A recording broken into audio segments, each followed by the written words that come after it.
যখনই মিষ্টি খেতে মন চাইবে বা বাড়িতে অতিথি আসবে 5 মিনিটে তৈরি করে ফেলুন দুর্দান্ত টেস্টের একটা মিষ্টি রেসিপি। নমস্কার বন্ধুরা, শ্বশুর বৌমা রান্নাঘর অ্যান্ড ব্লগ চ্যানেলে সকলকে স্বাগত। হাতের কাছে থাকা 2-3টে উপকরণ দিয়েই তৈরি হয়ে যাবে, এতটাই টেস্টি হয় যেটা নাকি খাওয়ার পরই বুঝতে পারবেন, আর দেখা মাত্রই তো জিভের থেকে জল চলে আসবে, এত দেখতে সুন্দর হয়। তাহলে কি করে তৈরি করব সেটাই দেখে নেওয়া যাক। সবার প্রথমে এইখানে আমি হাফ বাটির থেকে একটু বেশি পরিমাণ সুজি নিয়েছি। আর যখন মিষ্টিটা তৈরি করবেন একটু বেশি করেই কিন্তু সুজির পরিমাণটা নেবেন। এবার গ্যাসের ওভেনে কড়াই বসিয়ে তাতে দিয়ে দিলাম 1 চা চামচ পরিমাণ ঘি। গ্যাসের ফ্লেম লোতে রাখতে হবে। আর ঘিয়ের মধ্যে এবার দিয়ে দেব সুজি। সুজি দেওয়ার সাথে সাথে খুন্তি দিয়ে ভালো করে ঘিয়ের সাথে সুজিটাকে মিশিয়ে নেব।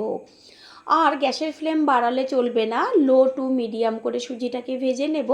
এমনভাবে ভাজতে হবে যেন সুজিটা লাল না হয়ে যায়, তবে পুরো সাদা থাকবে কিন্তু ভাজাটা ভালো মতন হবে। এইভাবেই সুজিটাকে বারে বারে খুন্তি দিয়ে নেড়েচেড়ে দিতে হবে, না হলে কিন্তু পুড়ে যাবে।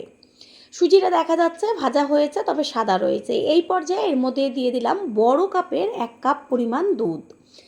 দুধের পরিবর্তে জল দিয়েও তৈরি করে নিতে পারেন, তবে দুধটা দিলে একটু বেশি টেস্টি হয়। দিয়ে দেব 1 চিমটি পরিমাণ লবণ, যেন পাঞ্চে ভাবটা কেটে যায়।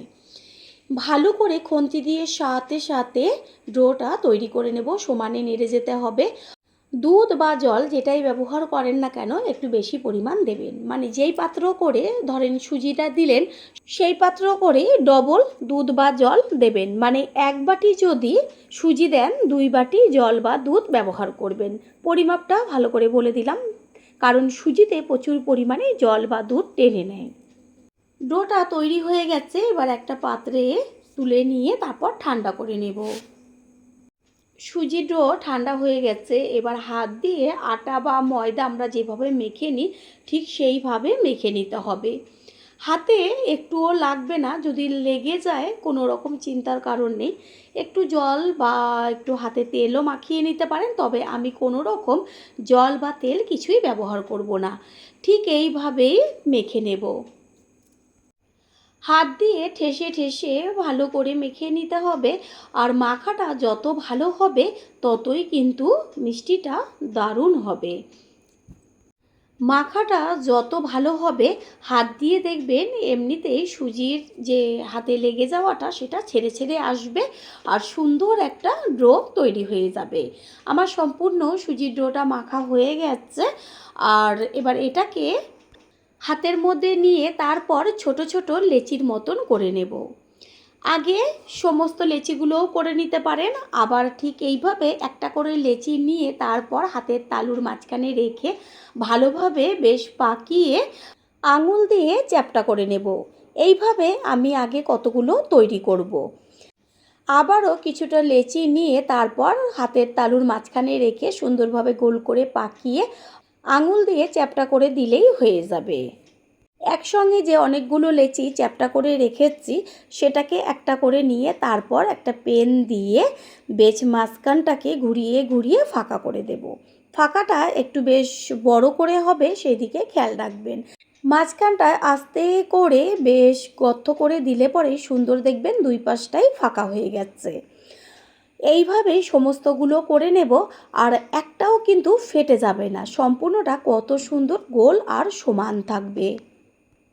পুরনো বন্ধুদের সবসময় আমাদের পাশে এইভাবে ভালোবেসে থেকে এগিয়ে নিয়ে যাবার জন্য অনেক অনেক ভালোবাসা। সমস্তগুলো তৈরি করে নিয়ে ফিরে আসছি। সবগুলো তৈরি করে নেওয়া হয়ে গেল, আর দেখাই যাচ্ছে যে কত সুন্দর লাগছে দেখতে। এই রকম যদি মিষ্টি হাতের কাছে পাওয়া যায় একটা কেন সবগুলোই কিন্তু খাওয়া হয়ে যাবে।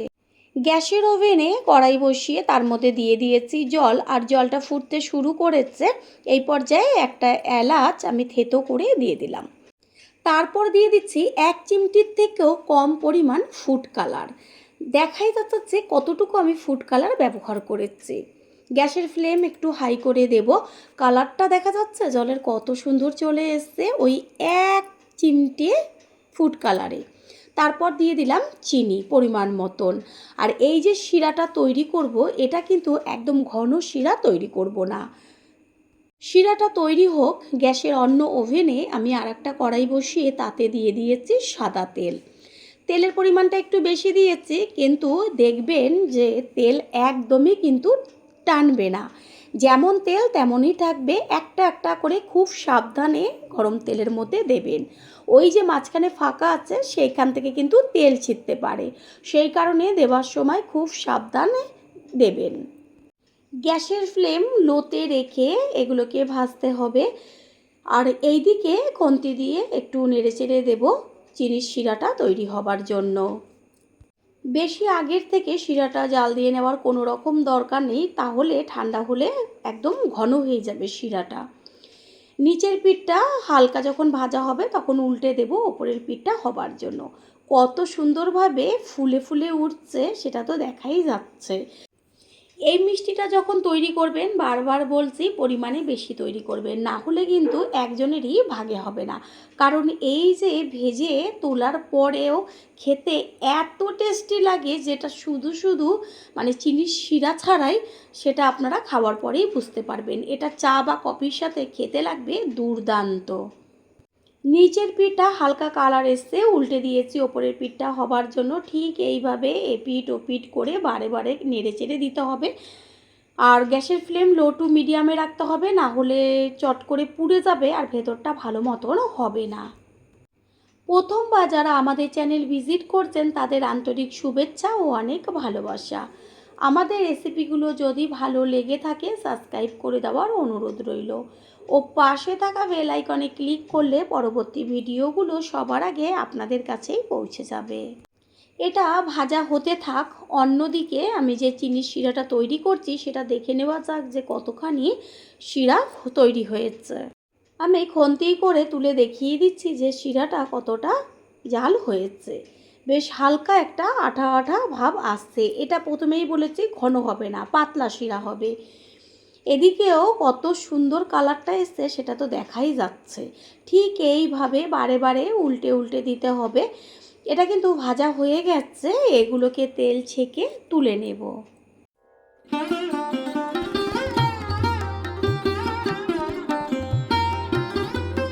চিনির শিরা তৈরি হয়ে গেছে, গ্যাস অফ করে দিয়েছি। আর এইখানে ভাজাটাকে একটা পাত্রে তুলে রেখেছি, আরও যেগুলো আছে সেগুলোকে একইভাবে তেলের মধ্যে দিয়ে ভেজে নেব। ভাজাগুলো হতে থাক, অন্যদিকে আমি যেগুলো ভেজে তুলে নিয়েছিলাম সেগুলোকে চিনির শিরার মধ্যে দিয়ে তারপরে ভালো করে খুন্তি দিয়ে এপিঠ ওপিঠ একটু মিশিয়ে নেব। 3 থেকে 4 মিনিট মতন এইভাবে রেখে দিলেই হবে। নিচের পিঠটা হয়ে গেছে, উল্টে দেব ওপরের পিঠটা হবার জন্য। বেশিক্ষণ রাখার দরকার নেই শিরার ভেতরে, 3 থেকে 4 মিনিট মতন আমি ভিজিয়ে রেখেছিলাম। তারপরে শিরার থেকে আস্তে করে খুন্তির ওপরে তুলে রাখছি। বন্ধুরা, আপনারা যে যেইখান থেকে ভিডিওটি দেখছেন অবশ্যই কমেন্টের মাধ্যমে জানাবেন। আপনাদের ধন্যবাদ জানাতে পারলে সত্যিই আমরা ভীষণ ভীষণ আনন্দিত হব। আপনাদের করা কমেন্টসগুলো পেয়ে আমরা এতটাই উৎসাহিত হই পরের ভিডিওগুলো তৈরি করার জন্য। এগুলোও ভেজে নেওয়া হয়ে গেল। একইভাবে তেল ছেঁকে তুলে তারপর চিনির শিরার মধ্যে দিয়ে দেব।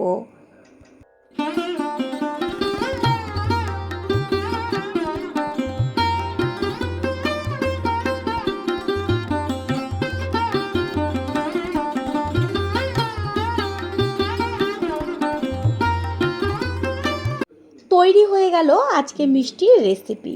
কালারটা দেখেছেন কত সুন্দর এসছে, দেখা মাত্রই ছোট থেকে বড় সকলেরই জিভের থেকে জল পড়ে যাবে। আর এতটাই টেস্টি হয় খেতে, আমি গ্যারান্টি দিয়ে বলতে পারি একবার খেলে প্রতিদিনই মন চাইবে এই মিষ্টিটাই তৈরি করি। আশা করি রেসিপিটি ভালো লাগলো, আর যদি ভালো লেগে থাকে একটা লাইক কমেন্টস পারলে একটা শেয়ার করে অবশ্যই জানাবেন। আপনাদের করা একটা লাইক ও লাইকের পাশে থাকা হাইপ আর একটা শেয়ার আমাদের কাছে অনেক অনেক গুরুত্বপূর্ণ। All friend, thanks for watching my video. আপনারা সকলে ভালো থাকবেন, সুস্থ থাকবেন। আবারও দেখা হবে অন্য কোনো রেসিপির এপিসোডে।